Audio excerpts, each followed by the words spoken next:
Cinema స్టార్స్‌కి ఈ రోజుల్లో extra marital affairs చాలా సాధారణంగా మారిపోయాయి. లేదా వారిని అంతగా నార్మలైజ్ చేస్తున్నారు. దాని ప్రభావాన్ని మీరు సాధారణ ప్రజల్లో కూడా చూడగలరు. ఈ కాలంలో లాయల్టీ, కమిట్మెంట్ వంటి పదాలు పాతకాలంలో అట్లా అనిపిస్తున్నాయి. పెద్ద పెద్ద సెలబ్రిటీలు తమ ఓపెన్ లైఫ్ స్టైల్ లేదా మల్టిపుల్ రిలేషన్‌షిప్స్‌ను గ్లోరిఫై చేస్తే, సాధారణ వ్యక్తికి కూడా ఒక వ్యక్తితో జీవితాంతం ఉండటం బోరింగ్‌గా అనిపిస్తుంది. అందుకే లాయల్టీని ఇప్పుడు ఒక ల్యాక్ ఆప్షన్‌లా చూస్తున్నారు. క్యారెక్టర్ స్ట్రెంగ్త్‌గా కాదు. ఈ రోజుల్లో ఇండివిడ్యువలిజం అంటే వ్యక్తిగత సంతోషాన్ని అంత ఎత్తులో పెట్టారు కాబట్టే త్యాగం, అడ్జస్ట్‌మెంట్ వంటి పదాలు ఔట్‌డేటెడ్‌గా కనిపిస్తున్నాయి. లాయల్టీ ఇప్పుడు ఒక ఎంపికగా మారింది. అది భారంగా కూడా భావిస్తున్నారు.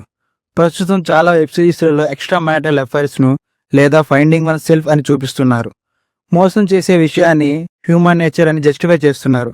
అందుకే ప్రజలు తమ నిజ జీవిత తప్పులను కూడా అదే దృష్టితో చూస్తున్నారు.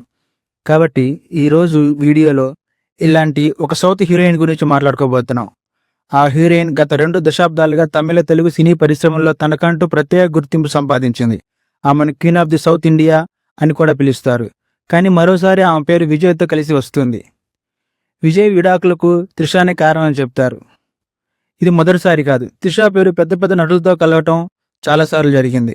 ఇంతకు ముందు కూడా ఆమెను రానా దగ్గుపాటి, ధనుష్ వంటి ప్రముఖులతో సంబంధాలు ఉన్నట్లు వార్తలు వచ్చాయి. 43 ఏళ్ల త్రిషకు ఇప్పటి వరకు పెళ్లి చేసుకోవాలనే ప్లాన్ కూడా లేదని అంటారు. My friends, they're extremely unhappy.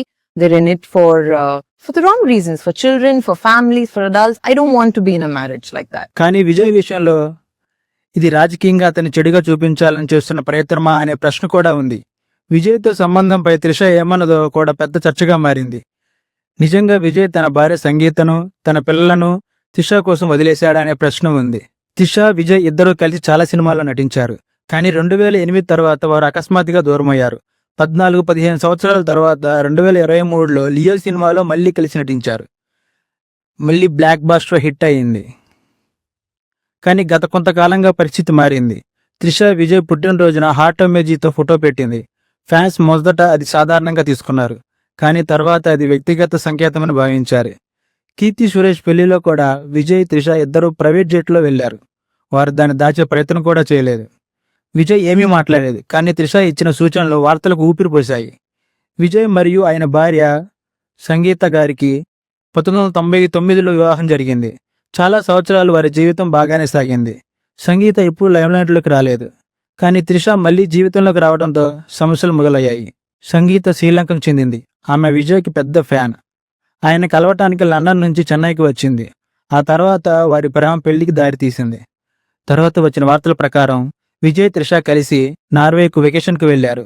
సంగీత దీనిని మానసిక వేధింపుగా పేర్కొంది. ఆమె ప్రకారం ఈ సంబంధం వల్ల ఆమెకు, పిల్లలకు అవమానం ఎదురైంది. సోషల్ మీడియాలో ఫోటోలు కూడా దీనికి కారణమయ్యాయి. విజయ్ తన ఆర్థిక సదుపాయాలు కూడా తగ్గించాడని ఆరోపణలు వచ్చాయి. భావోద్వేగంగా, మానసికంగా దూరమయ్యారని కూడా చెప్పబడింది. కోర్టు విజయ్ను 20 ఏప్రిల్ 2026న హాజరు కావాలని నోటీసులు ఇచ్చింది. ప్రస్తుతం సంగీత లండన్లో తన తల్లిదండ్రులతో ఉంటుంది. ఈ రిలేషన్షిప్ విషయంలో పెద్ద వివాదం 2017లో జరిగింది.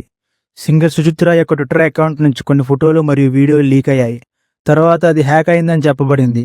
కానీ అప్పటికే ఆ విషయాలు వైరల్ అయిపోయాయి. ఆ లీక్లో ధనుష్ మరియు త్రిష గురించి కూడా కొన్ని రూమర్లు వచ్చాయి. దీనివల్ల సోషల్ మీడియాలో పెద్ద కాంట్రవర్సీ క్రియేట్ అయ్యింది. చాలా మంది ఈ ఘటన ఆధారంగా తీసుకొని త్రిష మరియు ధనుష్ మధ్య ఏదో ఉందని అనుమానించారు. కానీ ఈ విషయంపై ఎలాంటి అఫీషియల్ కన్ఫర్మేషన్ ఎప్పుడూ రాలేదు. కొంతమంది మాత్రం అదే ఆధారంగా వారి మధ్య రిలేషన్ ఉండొచ్చని స్పెక్యులేట్ చేశారు. కానీ ఈ విషయానికి సంబంధించిన ఎలాంటి సాలిడ్ ప్రూఫ్ ఇప్పటి వరకు బయటకు రాలేదు. ఒకసారి ధనుష్ను ఈ లీక్డ్ ఫొటోస్ గురించి ఇంటర్వ్యూలో అడిగితే అతను కోపంగా రియాక్ట్ అయ్యాడు మరియు ఆ ఇంటర్వ్యూ మధ్యలోనే వదిలేసి వెళ్ళిపోయాడు. But recently you fall prey to such a controversy regarding that Suchi Leaks episode. Kind of mental agony you have undergo. Who said I went through mental agony? I'm not answerable about my personal life. There are so many allegations. Allegation? So many videos have emerged. I said your family life is in stake. Is that right? This is a very stupid interview.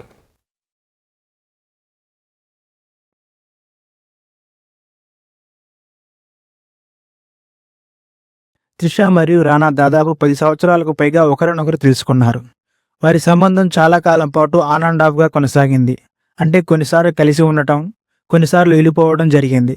మొదట్లో ఇద్దరూ ఒకరినొకరు మంచి స్నేహితులు మాత్రమే అని చెప్పారు.